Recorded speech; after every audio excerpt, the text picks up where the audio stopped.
Perasaan merasakan hadirat Tuhan, merasakan mujizat Tuhan, merasakan keajaiban Tuhan, itu perasaan high, ya.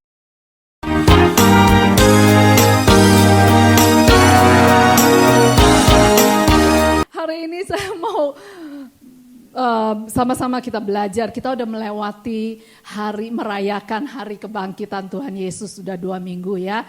Nah, seperti murid-muridnya, murid Tuhan Yesus, mereka juga tahu, mereka mengalami pertemuan dengan Tuhan sesudah Tuhan Yesus bangkit dari kematian ya.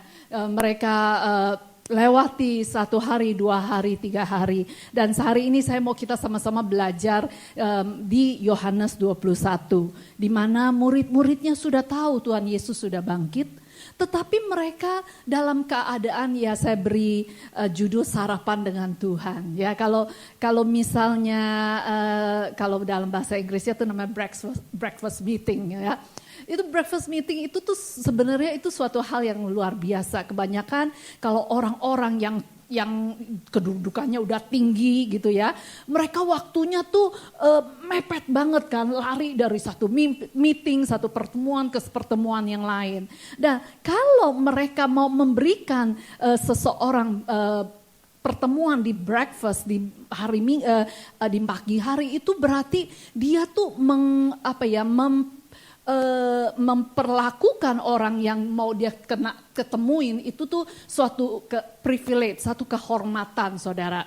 Ya, nah hari ini kita akan belajar dengan kita breakfast with Jesus, oke? Kita akan sarapan dengan Tuhan Yesus, di mana kita akan lihat, kita akan baca, kita sama-sama belajar tentang Yohanes 21. Saya mau tanya, siapa sih Yohanes 21? Ada yang tahu nggak sih apa itu Yohanes 21? Ada yang tahu sebelum tadi baca, ada yang tahu Yohanes 21 tuh cerita tentang apa sih? Ya tadi udah lihat ya, tadi udah baca yang belum gitu ya. Oke, ya kalau nggak tahu oke kita akan bahas satu persatu ya. Yohanes 21 itu berbicara tentang, kita akan buka, yuk buka sekarang kita baca sama-sama ya. 1, 2, 3, kemudian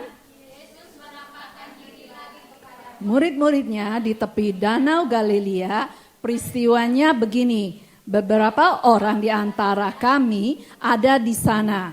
Simon Petrus, si kembar, Nathanael dari Kana di Galilea, dan saya serta 2 murid yang lain. Simon Petrus berkata, saya mau menangkap ikan, kami ikut. Kami semua berkata, maka ya, malam apa? Ya, di sini kita lihat ya bahwa sejak Tuhan Yesus sudah menampakkan diri, ya mereka semua tahu bahwa Tuhan Yesus sudah bangkit dari antara orang mati, betul? Tetapi mereka masih apa ya? Saya boleh katakan mereka tuh dalam keadaan yang galau. Saudara pernah rasa galau? Ya, resah, ya. Saya rasa gak ada orang yang gak pernah rasa galau gitu ya, resah. Yaitu mereka, iya tahu Tuhan Yesus bangkit, so what gitu loh. Maksudnya, ya gimana, mereka sudah terbiasa dengan tiap hari, tiap menit, tiap detik tuh dengan Tuhan Yesus. Selama berapa tahun? 3 tahun sekian kan.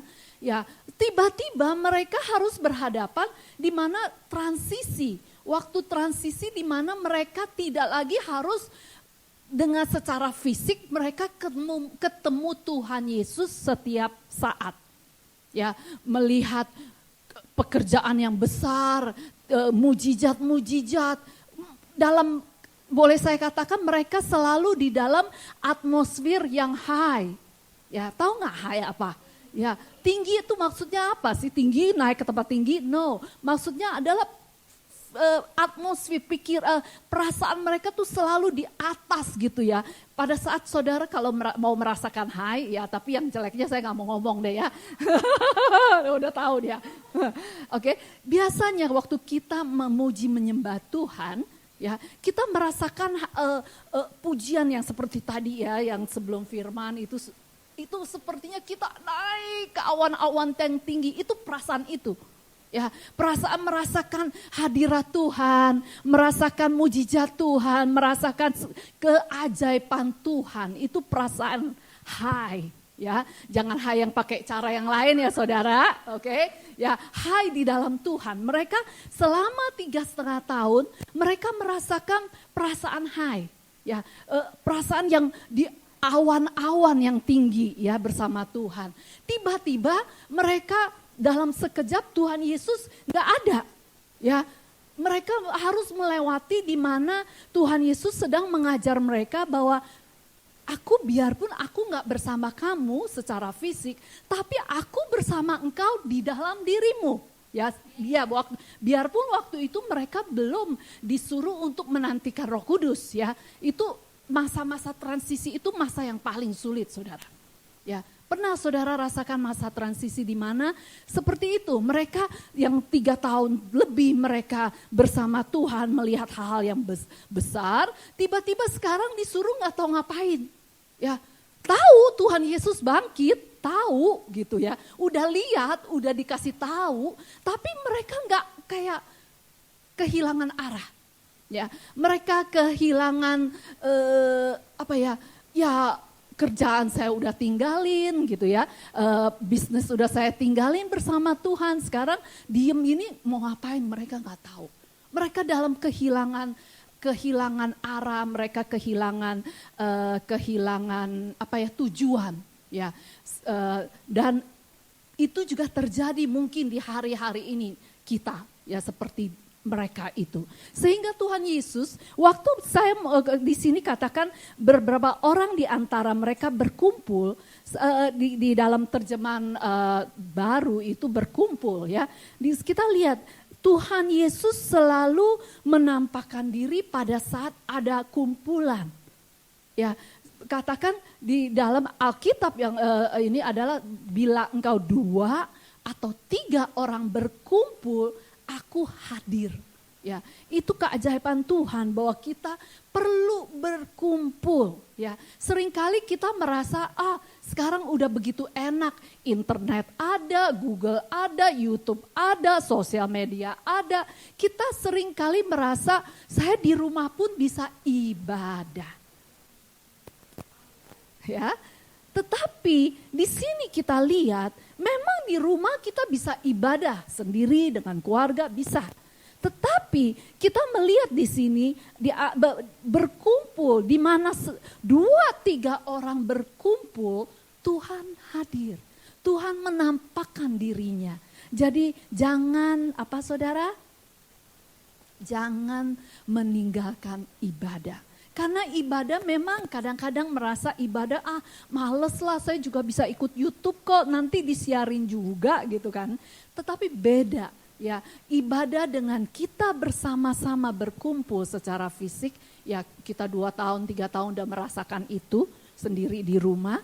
Tetapi kalau bisa berkumpullah, di dalam perkumpulan itu tuh ada persekutuan.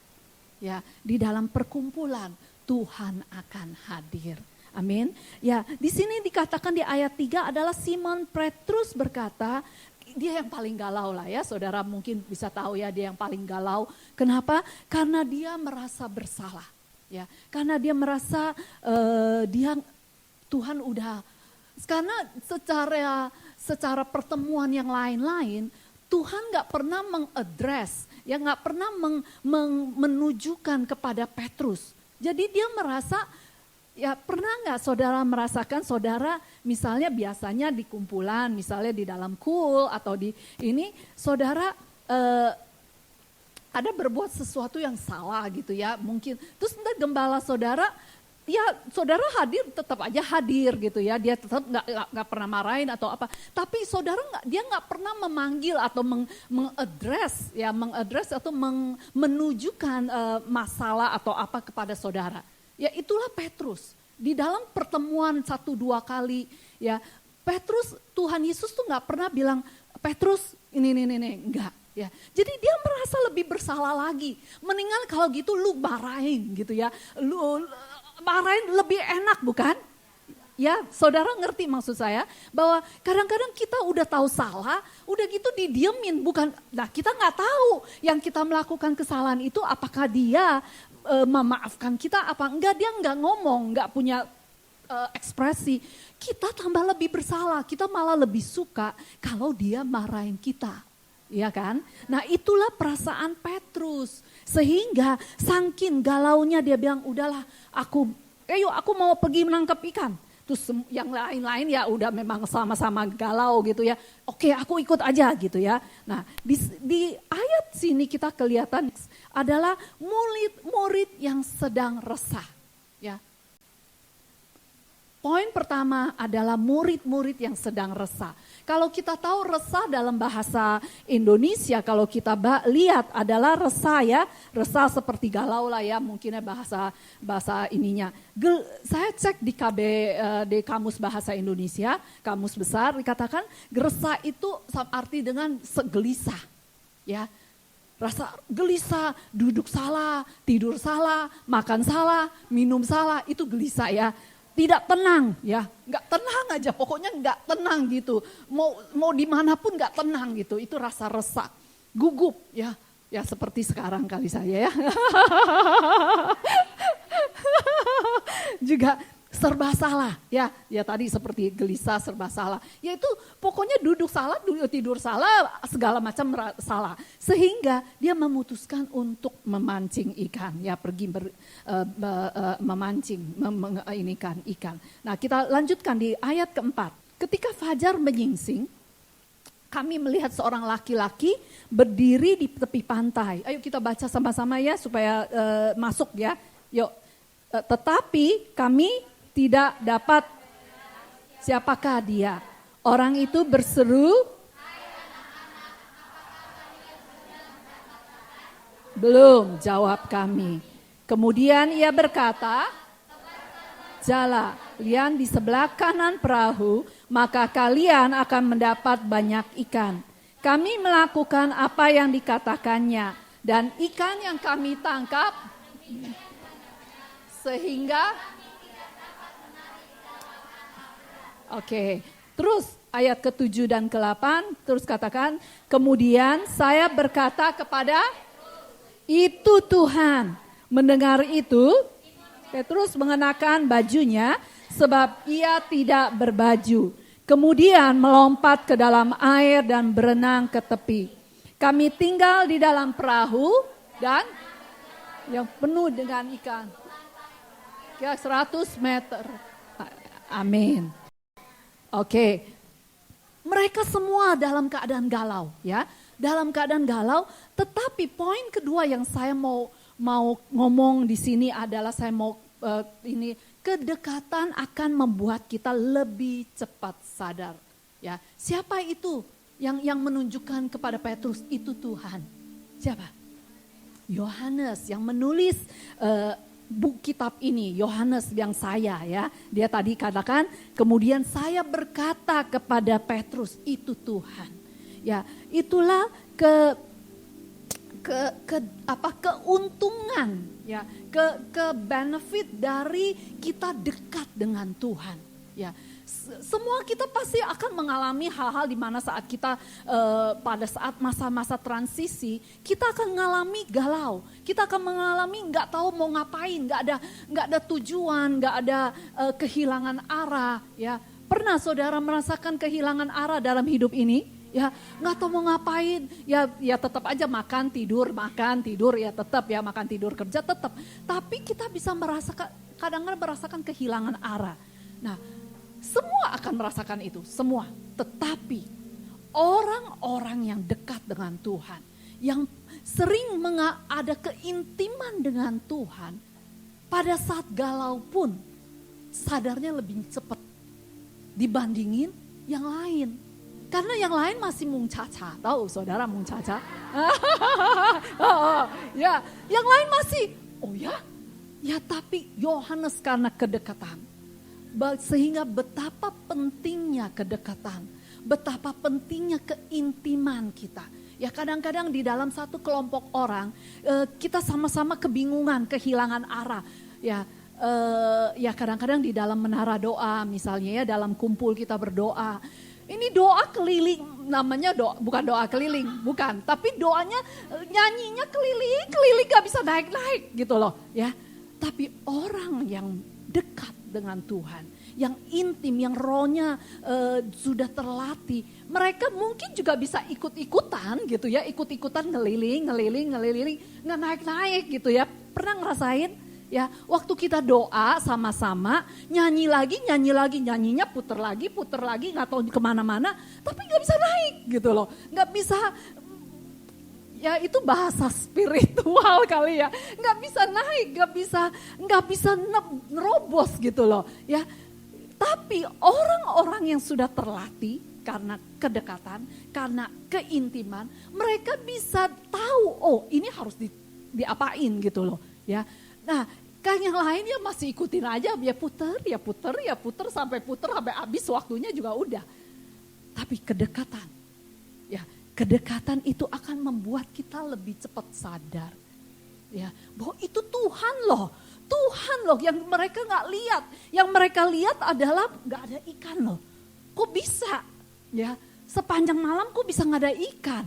Mungkin mereka juga udah ngantuk, udah 3,5 tahun lebih, mungkin nggak pernah, ya kalau pergi mancing, fishing ya, itu kan biasanya malam kan, tengah malam sampai pagi. Mungkin bagi mereka udah nggak biasa mereka udah tidur kan, 3 tahun lebih udah biasa tidur malam, ya tidur terus pagi bangun gitu.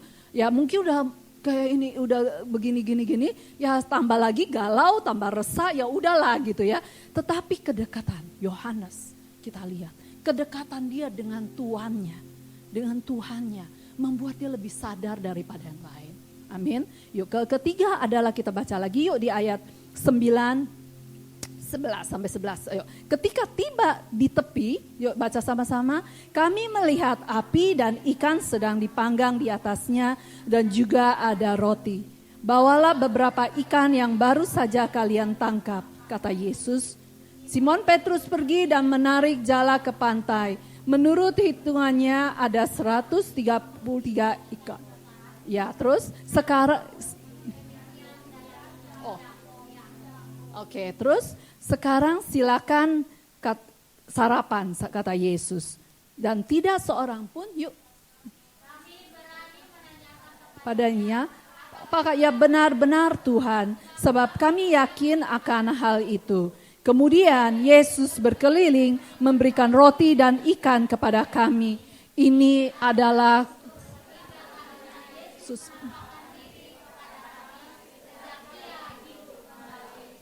Yohanes begitu memperhatikan angka 3.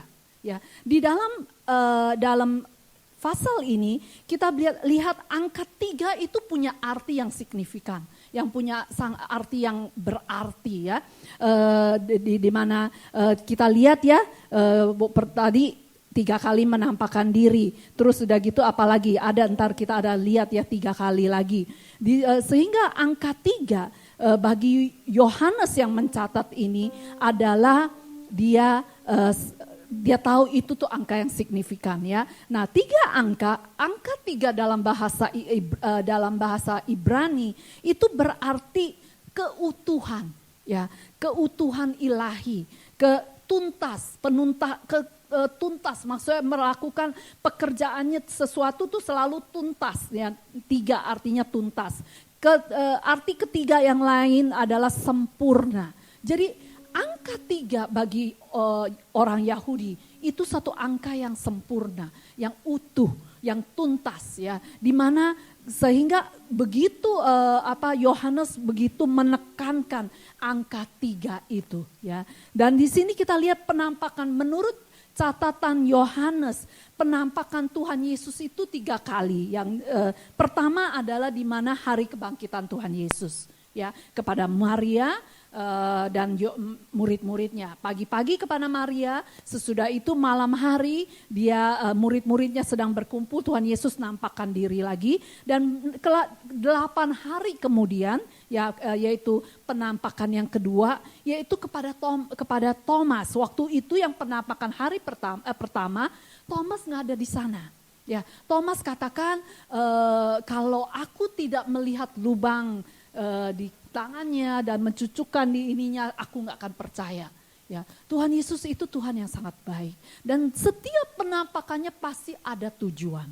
Ya, sehingga pada 8 hari kemudian pada saat Thomas bersama-sama, mereka kita lihat berkumpul, ya di dalam kita 2-3 orang berkumpul, Tuhan hadir, ya sehingga adalah baik untuk kita bersekutu, untuk kita beribadah bersama-sama. Jangan beribadah hanya lihatnya YouTube, jangan lihat layar, karena layar kamu nggak bisa pegang, ya nggak bisa, ayo bangun gitu ya, ayo itu Tuhan loh gitu ya. Nggak ada yang saling mengingatkan, saling menggandeng, saling menguatkan. Ya itulah ibadah. Ibadah bukan hanya kita kepada Tuhan, tapi ibadah juga persekutuan kita dengan sesama kita. Amin saudara. Ya setelah itu 8 hari kemudian Thomas ada dan Tuhan nampakkan. Tuhan katakan kamu jangan lagi nggak percaya. Ya, karena berbahagialah mereka, saudara dan saya yang belum pernah melihat tapi percaya. Ya, amin. Dan penampakan ketiga adalah di Yohanes 21 ini. Ya, yuk kita baca lagi. Nah, sesudah mereka makan, ada Simon Petrus, Simon anak Yona, apakah engkau lebih mengasihi aku daripada mereka ini mengasihi aku? Benar Tuhan, jawab. Tuhan, aku siap mengasihi Tuhan. Ya, Yesus berkata kepadanya, dombaku. Pertama kita lihat ya bahwa Tuhan Yesus tuh selalu juga mempeduli akan keberadaan fisik kita. Ya, dia nggak langsung mengadres Petrus akan kegalauannya, akan segalanya. Ya, dia beri makan dulu. Ya, yaitu orang Asia kali ya. Tuhan Yesus bukan bule. Ya, Tuhan Yesus adalah orang Asia juga. Makan dulu. Ya, perut kenyang baru ngomong gitu ya. Kalau perut kosong ngomong apapun hilang, nggak kedengeran. Ya nggak inget gitu ya. Ya tadi saya dikasih makan ketupat. Sebelum khotbah saya pikir udahlah saya makan roti aja lah, 1 roti sampai malam gitu ya.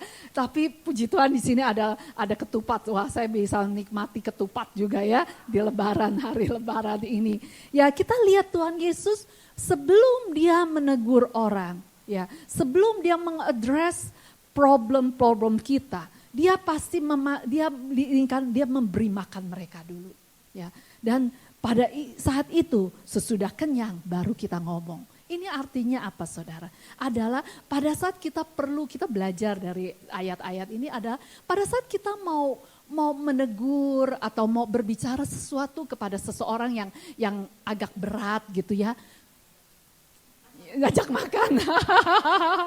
Yes, benar ajak makan. Tetapi di sini artinya maksudnya adalah harus ngerti waktu yang tepat.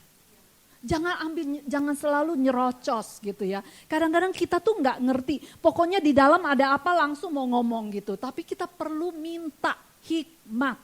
Ya, itulah hikmat. Ya, hikmat untuk kapan dan waktunya ya. Mami selalu ngomong how to say it, ya. Bagaimana mengatakannya gitu. Itu hikmat saudara, ya. Wah, Tuhan Yesus waktu ngomong dengan Petrus itu, apakah engkau lebih mengasihi aku?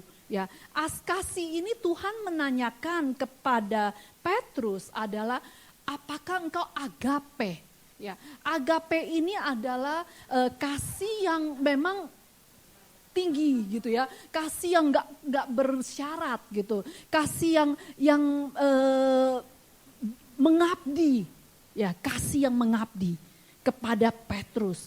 Dan Petrus saat itu karena merasa bersalah, karena merasa nggak layak gitu ya, dia selalu ngomong, ya Tuhan Engkau tahu, aku mencintai Engkau, tapi cintanya itu filia, ya. Filia itu adalah di bawah kasih agape, kalau saudara udah belajar gitu ya. Filia itu kasih antara manusia dengan manusia gitu ya. Ada emosi ya. Kalau kasih agape itu tuh nggak pakai emosi saudara.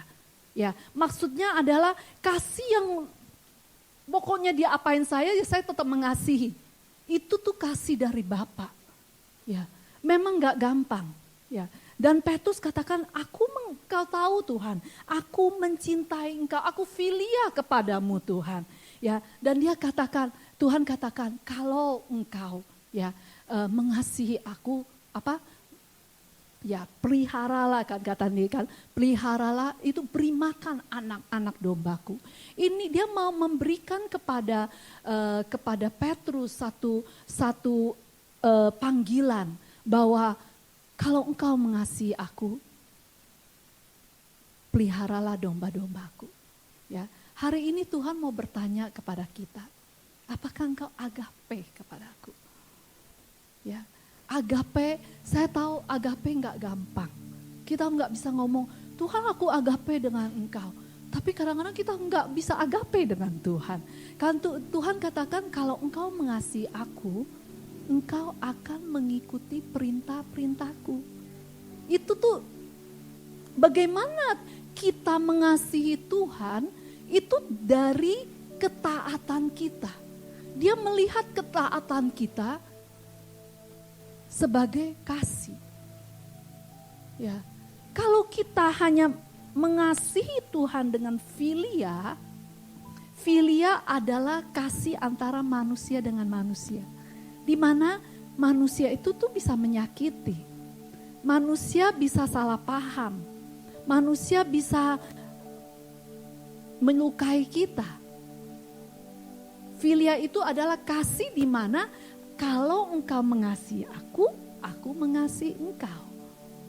Dan Tuhan mau bertanya kepada Petrus, kepada saudara, kepada saya, apakah engkau mengasihi agape kepadaku, kasih yang mengabdi, ya. Karena di dunia ini kita akan menemui hal-hal yang nggak gampang. Kalau kasih hanya filia, kita akan hilang, kita akan nggak bisa mengasihi Tuhan karena masalah, tantangan, dan Tuhan beri lagi kesempatan kepada Petrus. Untuk kedua kalinya, Yesus bertanya kepadanya, Simon, anak Yona, apakah engkau mengasihi aku? Di sini juga agape. Tuhan pakai agape. Terus apa? Yuk kita baca sama-sama. Benar, Tuhan. Yuk, next. Jawab Petrus, Tuhan tahu, cintai Tuhan. Yesus berkata lagi, peliharalah domba-dombaku. Di sini Tuhan pakai lagi agape. Dia merindukan Petrus bisa meningkatkan kasihnya yang filia itu kepada agape. Dan dia tetap katakan, Tuhan, aku hanya bisa filia kepadamu. Dan Tuhan katakan, oke. Dia gak pernah mengatakan memaksa kita.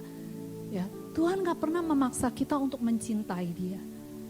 Tetapi kita lihat, sesudah kejadian ini, Petrus pelan tapi pasti, dia mengalami meningkatkan kasih yang filia itu menjadi kasih agape. Kasih agape ialah di mana dia sampai waktu dia dibunuh pun, dia katakan aku gak layak. Dia minta terbalik. Dia gak layak seperti Tuhan disalibkan begitu. Dia minta dibalik, kepalanya di bawah. Dan Tuhan katakan, kalau engkau filia kepadaku, ayo peliharalah domba-dombaku. Domba-domba itu bukan hal yang gampang, saudara. Domba-domba itu, kebanyakan domba tuh bego, bodoh, congtong. Tahu congtong? Congtong tuh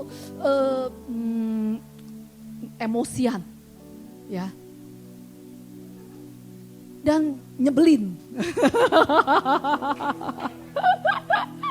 ya. Tapi Tuhan katakan, kalau engkau mengasihi aku, peliharalah domba-dombaku. Dan ketiga kalinya. Yuk kita baca sama-sama yuk. Untuk ketiga kalinya Yesus bertanya kepadanya. Yuk baca sama-sama. Simon anak Yona, apakah engkau mencintai aku? Petrus menjadi sedih sebab Yesus bertanya kepadanya ketiga kali. Maka Petrus menjawab lagi, Tuhan tahu segala-galanya. Tuhan tahu saya mencintai Tuhan. Yesus berkata kepadanya, peliharalah domba-dombaku. Di sini Tuhan menurunkan standar. Yang dulunya agape, yang pertama, kedua agape. Sekarang yang ketiga kali dia tanya, apakah engkau filia kepadaku? Petrus kira dia udah gak diterima Tuhan. Karena Tuhan tanya agape. Dia jawabnya filia. Tapi dia terus berkata, Tuhan aku hanya cuma bisa sampai filia Tuhan. Aku cuma bisa sampai filia. Kalau orang itu baik, aku baik. Kalau orang itu dengerin ngomongan aku akan take care dia. Aku akan gembalakan dia, aku akan pelihara dia. Tapi kalau dia menyebelkan, kalau dia nakal, ya aku tendang aja dia Tuhan. Tuhan gak pernah berkatakan, kok kamu begitu sih? Kamu tahu gak aku mati untuk kamu? Enggak. Dan di sini kita juga belajar tentang pengampunan. Tuhan Yesus yang sudah dikhianati oleh Petrus 3 kali. Saya nggak tahu bagaimana kenapa waktu Tuhan Yesus nggak mengadres Petrus waktu pertemuan pertama atau kedua, tapi dia hanya melakukannya pada saat ketiga. Saya percaya itu karena dia mencari waktu yang tepat. Ya, dia menunggu waktu yang tepat untuk mengadres masalah Petrus. Dan di sini akhirnya Tuhan menurunkan standarnya. Oke, nggak apa-apa. Kalau engkau bisa hanya mengasihi aku secara filia, ayo gembalakan, pelihara domba-dombaku. Kalau saudara dan saya hari ini Tuhan tanya, apakah engkau mengasihi aku? Kasih yang Tuhan merindukan ke kita, mengasihi dia, bukan hanya kasih yang emosi, yang kita kalau lagi senang, kita katakan Tuhan aku mengasihi engkau. Kita lagi punya waktu, kita melayani. Kita kalau lagi bisa kita inikan Tuhan. Tuhan mau katakan, Tuhan merindukan setiap kita tuh mempunyai kasih yang agape, kasih yang mengabdi. Akankah dia menemukan orang-orang yang mengasihi Tuhan, yang mengabdikan dirinya kepada Tuhan? Mari kita bangkit berdiri.